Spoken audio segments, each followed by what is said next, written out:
Olá pessoal, aqui professor Leomir, professor Barbadinha. Nessa segunda aula sobre funções, vamos mostrar a representação de funções através de diagramas, através de gráficos e através de equações, indicando em cada caso como se determina o domínio da imagem. Barbadinha. Então, o primeiro caso aqui, vamos ver a representação de funções através de diagramas. Tá? Então, de uma maneira geral, a gente representa os diagramas através de uma elipse ou de um círculo, né, uma circunferência aqui, onde dentro aqui a gente vai colocar valores, né, de grandezas. Tá? Eu vou chamar aqui, então, isso aqui é um conjunto de valores, né, de uma determinada grandeza, que eu vou simbolizar por x. Tá? E um segundo conjunto, que eu vou chamar de conjunto B, onde eu vou colocar valores de outras grandezas, que eu vou chamar aqui de y. Né? E esse y é em função desse x que está aqui. Tá? Quer dizer, o y depende desse x, tá? Através de uma função.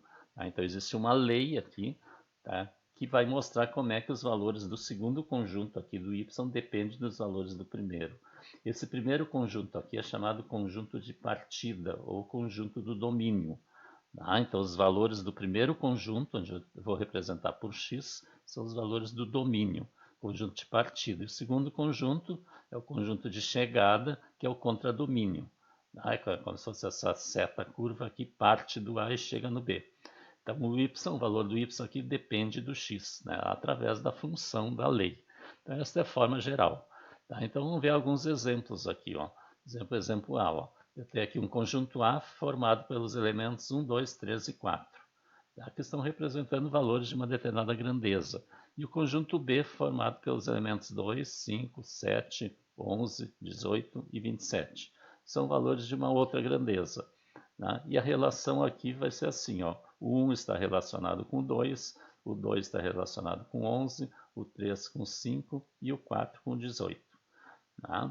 Então, nós temos, veja que para cada valor aqui do primeiro conjunto, do conjunto A, do conjunto de partida ou do conjunto domínio, para cada um aqui eu só tenho um valor correspondente no contradomínio. E isso é o que caracteriza a função. Cada valor ou todo valor do primeiro conjunto se corresponde com somente um no segundo. Ó. O 1 corresponde só com 2, o 2 só com 11, o 3 só com 5 e o 4 só com 18. Tá? Então, esse primeiro conjunto aqui, ele é chamado domínio. Né? Eu vou representar, então, o domínio da função é o conjunto A.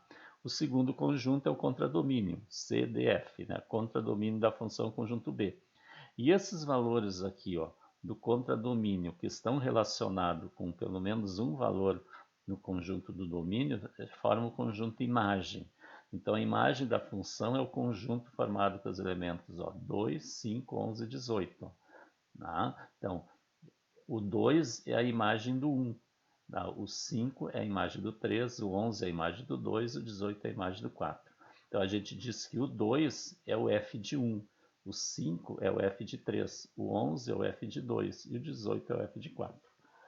Tá? Essa é a linguagem que a gente utiliza. Vamos ver um exemplo B. Ó. Tá? Então, eu tenho aqui o conjunto C, formado pelo 2, o 4, 6 e o 8. E o conjunto D, formado pelo 1, 2, 3. E vamos ver qual é a relação que tem aqui. Ó. O 2 se relaciona com 1, o 4 com o 2, o 6 com o 3 e o 8 com o 3 também. Tá? Será que agora eu tenho uma função?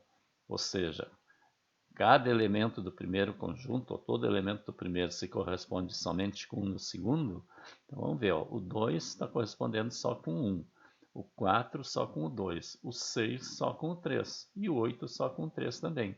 Então nós temos uma função, ó, cada elemento do primeiro se corresponde somente com 1 no segundo.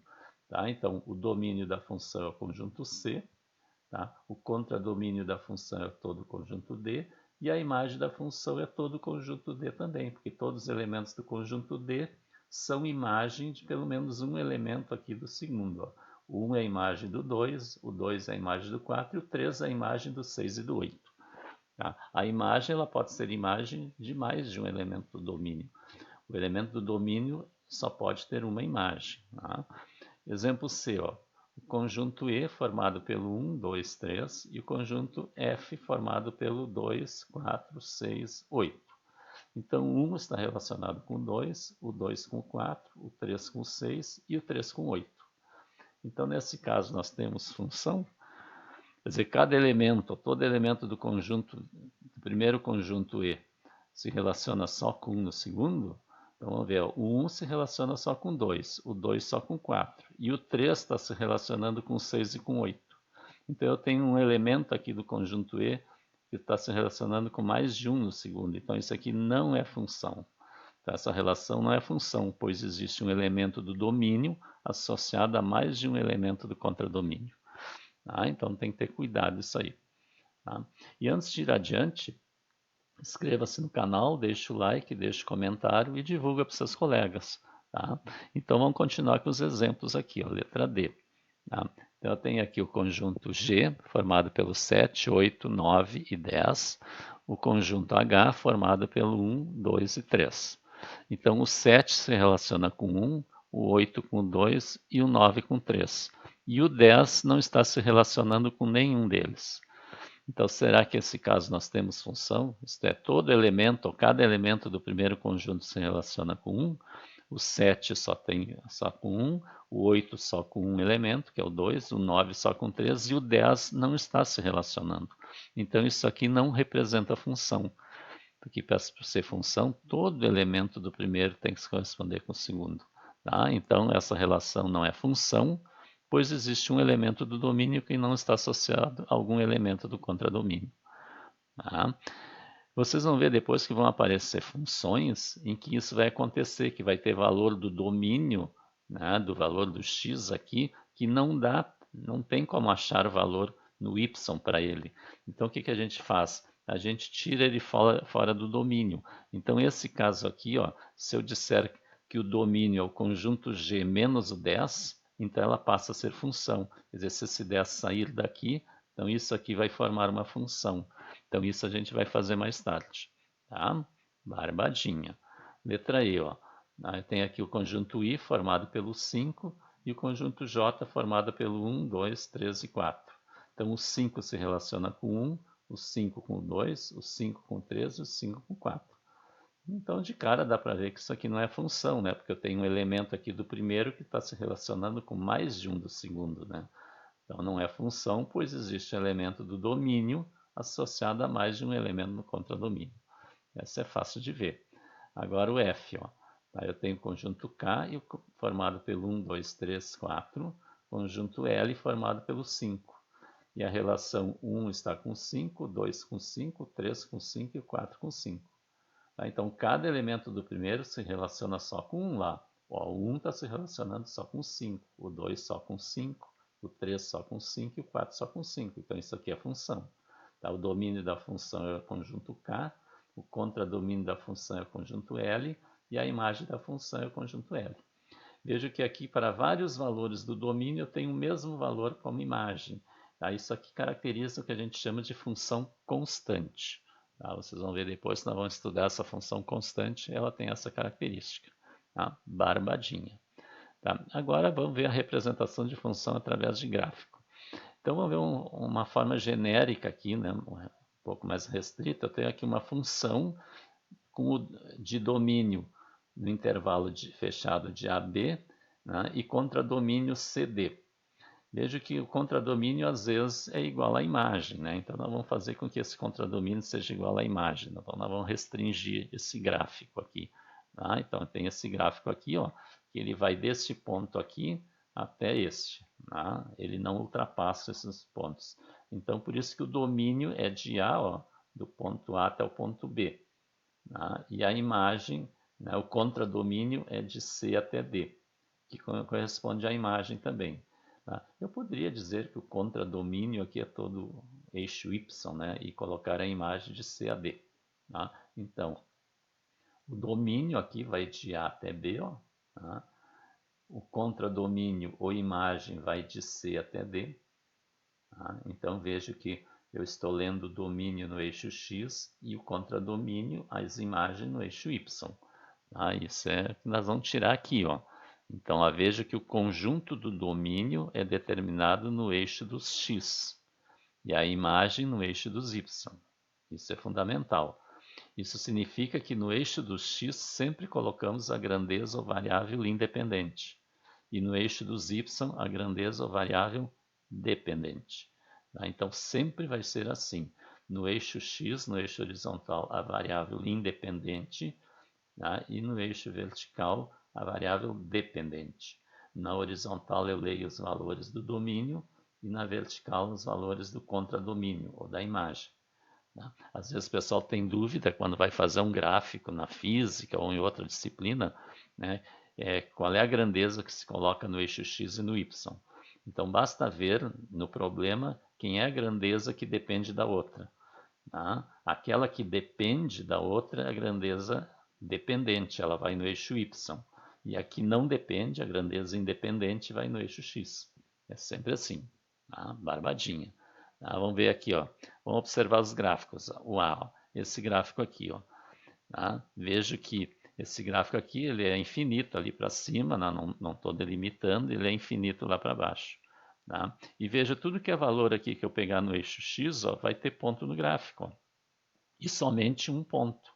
Esse X que está aqui, ó, ele tem o ponto fechado aqui e aberto ali. Ó, tá? Então, para esse X que está aqui, existe um ponto para ele, que é esse aqui.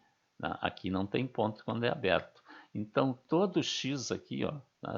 Todo valor do X tem um ponto no gráfico. Tá? Quer dizer, se eu traçar linhas verticais aqui, elas sempre vão cortar o gráfico num ponto. Então, se cortar em um ponto, né, é função. Tá? Então, o domínio da função é todos reais. Ó. Todo eixo x corresponde a todos reais, vão ter ponto no gráfico. E a imagem aqui, ó, no y aqui, ó, veja que esse gráfico vem lá de baixo aqui, ó, então o y vem desde menos infinito aqui, ó, tá? E todo y que eu pegar aqui tem ponto no gráfico, ó, e vai ter pelo menos um ponto, ó. Esse y aqui, ó, ele tem um ponto aqui e outro aqui para ele. Ah, não tem problema, ele pode ter mais de um e assim por diante. Ó. Todos os y têm ponto no gráfico. Tá? Então, eu posso, né, abranger todo o eixo y tem ponto no gráfico. Logo, a imagem é o conjunto dos reais. Tá? Todo o eixo y. Tá? Letra B. Ó. Tá? Veja esse gráfico aqui. Tá? Veja que também ó, todo o valor do x que eu tenho aqui ó, vai ter ponto no gráfico. Ó. Tá? Quer dizer, veja que teoricamente eu estou passando linhas verticais. As linhas verticais sempre estão cortando o gráfico em amarelo, ó, em um ponto. Tá? Então, todo o eixo x tem ponto. Para cada valor do eixo x tem um ponto no gráfico. Então, domine as reais. Agora veja a imagem. Veja que o gráfico aqui ele vem lá embaixo, aqui, ó, quer dizer, vem lá do menos infinito no y, vai subindo até atingir esse ponto aqui, ó, no y aqui, que é o 2, e depois ele desce, e depois continua para lá. Quer dizer, ele vai subir no máximo até o 2. Ó. Acima do 2 não tem gráfico para o y. Tá? Então a imagem aqui ó, é desde lá embaixo, menos infinito, até chegar no 2. Tá? Então a imagem é o y pertence aos reais, só que o y é menor ou igual a 2. Porque o 2 aqui ele tem ponto ali para ele. Então a imagem é esse trecho aqui. Ó, tá? Na forma de intervalo, né? Y menor ou igual a 2, né? E a y de menos infinito até 2. Lá para baixo de menos infinito até 2. Sempre tem que ser do menor para o maior no intervalo aqui. Tá? Barbadinha. Olha a letra C, ó. Tá? Esse gráfico aqui. Veja que esse gráfico aqui, se eu olhar bem, ó, qualquer valor que eu pegar aqui do x vai ter ponto no gráfico. Aqui vai para lá, para menos infinito lá para baixo, aí aqui continua infinitamente. Então todo x aqui tem ponto no gráfico. Ó. Inclusive o menos 1, ó, ele tem um ponto aqui, e lá é aberto. Tá? Veja que o x só pode ter um ponto. Esse aqui também ó, tem ponto lá. Tá? Todos aqui tem. No 2 não tem aqui, mas tem lá em cima. Então, ó, todo o eixo x, tá? Para cada valor do eixo x vai ter um ponto no gráfico. Logo, o domínio é o conjunto dos reais. Agora vamos ver a imagem. Veja que a imagem aqui, ó, vamos começar aqui de baixo. Ó. Como o gráfico vem lá de baixo, ó, o y aqui lá do menos infinito vai ter ponto no gráfico. E vai subindo aqui até chegar no menos 1. Ó. Tá? Chega aqui no menos 1. E entre o menos 1 e o 0 não tem gráfico em verde. Tá? Então, um trecho da imagem vai ser lá de menos infinito até chegar no menos 1, esse trecho aqui. Tá? Entre menos 1 e 0 não tem gráfico, mas a partir do 0 já tem gráfico verde aqui. Ó. A partir do 0 eu vou indo aqui, eu vou subindo, ó, vai chegando até o 4. E depois do 4 não tem. Então, outro trecho que tem gráfico, tem imagem, é de 0 a 4. Tá? Então, a imagem ó, é esse trecho de menos infinito a menos 1. Quer dizer, para y menor que menos 1 e de 0 até 4. Então eu vou escrever a imagem, y pertence aos reais, tal que y é menor ou igual a menos 1, menor ou igual a menos 1, ou y é maior ou igual a 0 e menor ou igual a 4. Menor ou igual a 0 e menor ou igual a 4. Veja que é igual a 4 porque é fechado lá no 4. Tá? E aqui ó, é igual a menos 1 porque é fechado ali no menos 1. Na forma de intervalo, é de menos infinito a menos 1, de menos infinito a menos 1, unido de 0 a 4. Unido de 0 a 4, fechado. Barbadinha. Tá? E agora a representação de funções através de equações, que é o que a gente vai trabalhar bastante também. Ó. Por exemplo, a f de x igual a 7x mais 4. É uma função polinomial do primeiro grau. O domínio é o conjunto dos reais, ó, domínio da função dos reais. Como é que eu sei que é os reais? Bom, agora, para descobrir o domínio, que são os valores da variável independente, que é o x, eu tenho que olhar as operações que tem na função. Quer dizer, veja que a operação entre o 7 e o x aqui é multiplicação, e depois tem soma. Ora, qualquer número real eu posso somar e multiplicar. Eu posso botar aqui no x qualquer número real. E a imagem também é real, porque eu sempre vou ter qualquer número aqui também, conforme o valor do x. A imagem às vezes é mais complicadinho de achar. B, ó, f de x igual a x mais 2 sobre x menos 6. O domínio da função é reais menos o 6. Por que isso? Veja que aqui eu tenho uma divisão. Ó. E uma divisão a gente tem que cuidar do denominador. Ó. O denominador não pode ser zero, senão eu estaria dividindo por zero. O primeiro mandamento da matemática diz: nunca dividirás por zero. Então o denominador não pode ser zero. Então eu não posso botar qualquer real aqui no x. Então qual é o valor que eu não posso colocar aqui? Ó, é o valor que faz com que o denominador fique zero. E quem faz com que fique zero é o 6. Então o domínio é os reais menos o 6. É que nem aquele exercício, aquele exemplo do diagrama, que o 10, lembra? O 10 ele não tinha correspondente no segundo conjunto. E eu disse que se a gente tirar o 10 fora, então passa a ser função. Então a mesma coisa aqui, estou tirando 6 fora para que eu tenha o domínio da função. E a imagem, os reais menos 1. A imagem é o valor do f de x, do y. Quer dizer, essa divisão aqui nunca vai dar 1. Tá? Isso a gente vai estudar mais tarde, como se acha. Tá? Letra C, f de x igual a raiz de 2x menos 8. Tá? E o domínio é conjunto de x pertencente aos reais, tal que x é maior ou igual a 4. Como é que eu sei isso? Veja que agora eu tenho raiz quadrada. E como eu estou trabalhando nos reais, dentro da raiz quadrada, quer dizer, no radicando, não pode dar negativo. Então, esse 2x menos 8 tem que ser maior ou igual a 4. Então, se eu fizesse a continha aqui do lado, 2x menos 8 tem que ser maior ou igual a 0. Aí passo menos 8, vai ficar 2x maior ou igual a 8. E passo 2 a dividir o 8, fica x maior ou igual a 4. 8 dividido por 2. Então, eu só posso colocar aqui no x valores maiores ou iguais a 4. Tá? Se eu botar o 4 aqui, 2 vezes 4 é 8, 8 menos 8 é 0. Então, o valor do y aqui vai ser 0. Tá? Se eu botar o 6, por exemplo, 2 vezes 6, 12, 12 menos 8 é 4, e raiz de 4 é 2. Tá? Agora, se eu pegar um valor menor que 4, se eu pegar o 3 aqui, 2 vezes 3 é 6, e 6 menos 8 é menos 2. E raiz quadrada de número negativo não pertence aos reais. Então, eu não posso atribuir para o x aqui valor menor que 4. Tá? E a imagem é R+. O que é R+? São todos os reais, tá? Não negativos. O que é não negativo? É zero e positivo. Nós já vimos que isso aqui pode dar zero, né? Se eu colocar o 4 aqui, 2 vezes 4, 8, menos 8 dá zero. Então a imagem aqui pode ser zero. Tá? E nunca vai dar negativa, porque não tem sinal negativo aqui, é positivo, por isso que é R+. Ou a imagem de zero fechado até mais infinito. Barbadinha. Aqui outro exemplo, V de t igual a 10 mais 5t. Essa aqui é um exemplo de equação da velocidade, ou função velocidade na física. Velocidade em função do tempo. Quer dizer, o valor da velocidade depende do tempo. Tá? O domínio é o conjunto dos valores do tempo, de t. E a imagem é o conjunto dos valores da velocidade, obtidos de cada valor de t substituído na equação. Tá? Veja que depois na física vocês vão ver que não existe tempo negativo, né? Então o domínio aqui, que é o valor do t, né, tem que ser de zero a mais infinito. Tem que ter cuidado disso aí, não? Tá? Então inscreva-se no canal, deixe o seu like e o seu comentário e divulga para os seus colegas.